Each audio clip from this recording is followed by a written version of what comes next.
नमस्कार दोस्तों, आज मैं आप लोगों के साथ स्वाति जैन जी द्वारा लिखी कहानी लेकर आई हूँ।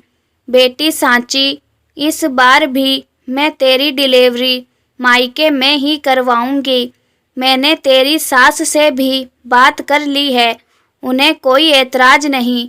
मैं तो तुझे 7वें महीने में ही घर ले आती, मगर तूने मना कर दिया।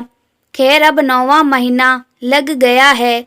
2 दिन बाद ही तेरे भाई शेखर को तुझे लेने भेज दूंगी। शिवानी जी उत्सुकता पूर्वक बोली। सांची बोली, माँ तुम जिद मत करो, भाई को लेने मत भेजो, मैं खुद से आ जाऊंगी।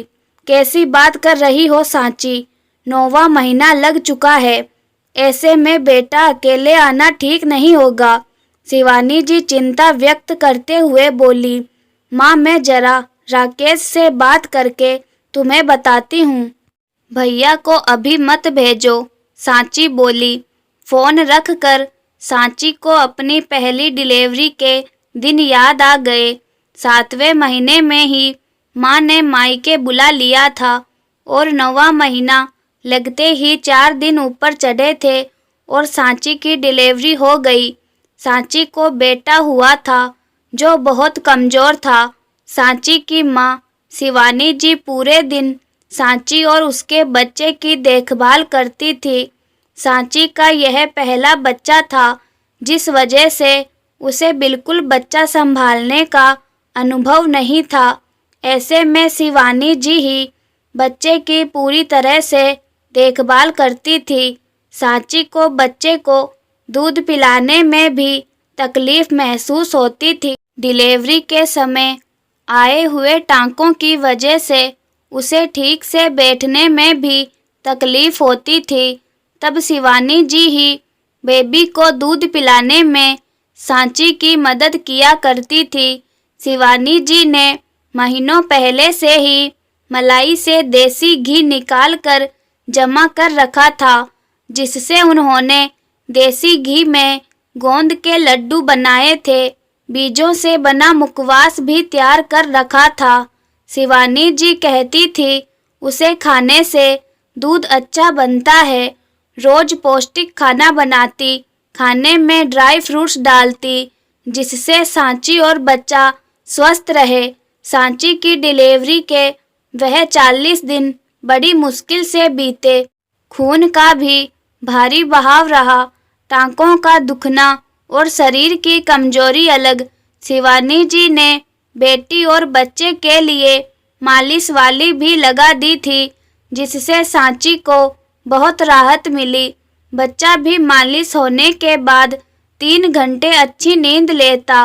बच्चा जब भी ज़्यादा रोता, शिवानी जी उसे लेकर घुमाती, लोरियां सुनाती और सांची को आराम करने देती। 40 दिन बाद जब सांची एक दिन माँ के कमरे के बाहर से गुजर रही थी, उसे अपनी भाभी अपर्णा की आवाज़ आई, माँ सांची को वापस कब भेज रही हैं आप? सांची और उसके बच्चे की देख रेख में शायद आप भूल गई हैं कि आपको रहना मेरे साथ है और मेरे भी 2 बच्चे हैं, जिन्हें आपको संभालने में मदद करनी है। सांची की डिलीवरी भी हमारे पैसों से हुई है और इतना महंगा खाना खिला रहे हैं, सो अलग रीति रिवाज के नाम पर लूट मचा रखी है आपने। अब बहुत हुआ, हमें अपना भी घर चलाना है।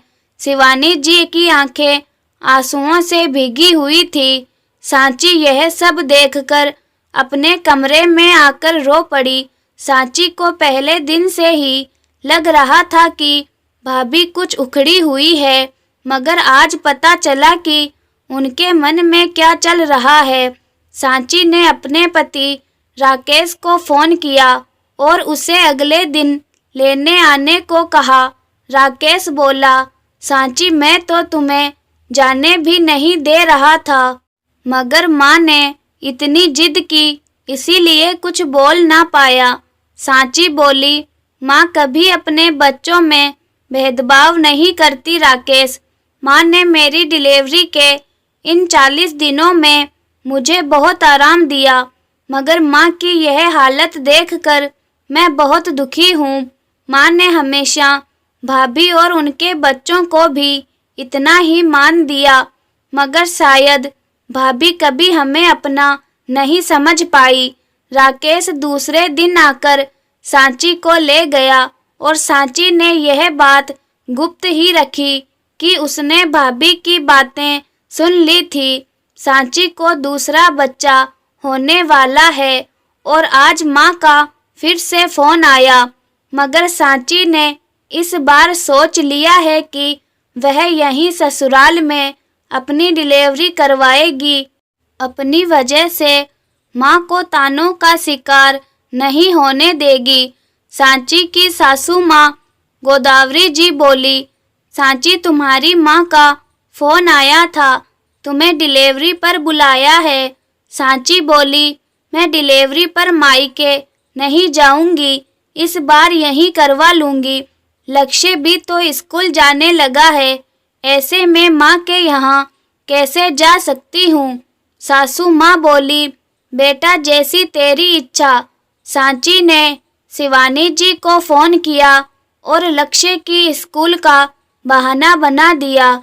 शिवानी जी भी शायद जान चुकी थी कि बेटी क्यों नहीं आना चाहती, आखिर वह एक माँ जो ठहरी। तो दोस्तों, क्या सांची ने सही किया?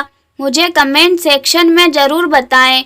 कहानी अच्छी लगी हो तो कहानी को लाइक तथा चैनल पर नए हैं तो चैनल को सब्सक्राइब जरूर करें तथा बेल आइकन भी जरूर दबाएं ताकि आने वाली कहानियों की नोटिफिकेशन आप लोगों को सबसे पहले मिल सके।